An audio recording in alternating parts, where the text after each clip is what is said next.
सांगली जिल्ह्याचे पोलीस अधीक्षक तुषार दोशी यांनी आज सकाळी सांगलीतील महावीर उद्यानामध्ये अचानक भेट देऊन सर्वसामान्य नागरिकांच्या समस्यांनी पोलीस खात्याकडून अपेक्षा जाणून घेतल्या। गेल्या 35 ते 40 वर्षाच्या कालखंडात अशा तऱ्हेने सर्वसामान्य माणसांपर्यंत पोहोचून त्यांच्या समस्या आणि पोलीस खात्याकडून असणाऱ्या अपेक्षा जाणून घेणारे पहिलेच पोलीस अधिकारी असल्यानं नागरिकांमधून त्यांचे आभार मानण्यात आले। दरम्यान आज सकाळी 7 वाजण्याच्या सुमारास तुषार दोशी हे लोकहित मंचचे संस्थापक अध्यक्ष मनोज भिसे यांच्या पुढाकारानं महावीर उद्यानात पोहोचले आणि त्यांनी ज्येष्ठ नागरिक, तरुण, त्याचबरोबर हास्य क्लब सदस्य, महिला यांच्याशी संवाद साधून त्यांच्या समस्या आणि पोलीस खात्याकडून असणाऱ्या अपेक्षा जाणून घेतल्या।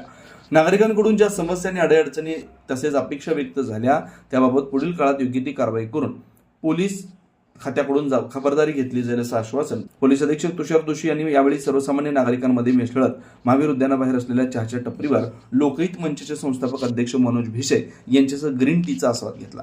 बापटमाळा या प्रसिद्ध सांगलीच्या उद्यानाला भेट दिली। येथील नागरिकांशी संवाद साधला। ज्येष्ठ नागरिक असतील, व्यापारी, सर्वच विविध क्षेत्रातील येथे येणारे नागरिक त्यांच्याशी संवाद साधला।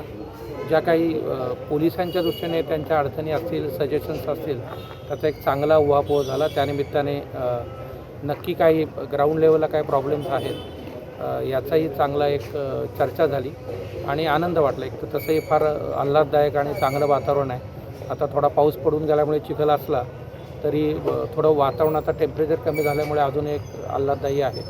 तर हा एक चांगला उपक्रम होता आणि आनंद वाटला। त्याच्यामध्ये ज्या काही समस्या माझ्या दृष्टिकोनातून ज्या दिसल्यात मला त्याच्यावर नक्की आम्ही प्रयत्न करू त्या सोडवायच्या।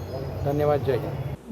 दिवसभरातील घडामोडींचा आढावा घेण्यासाठी पाहत रहा N24 मराठी न्यूज चॅनल।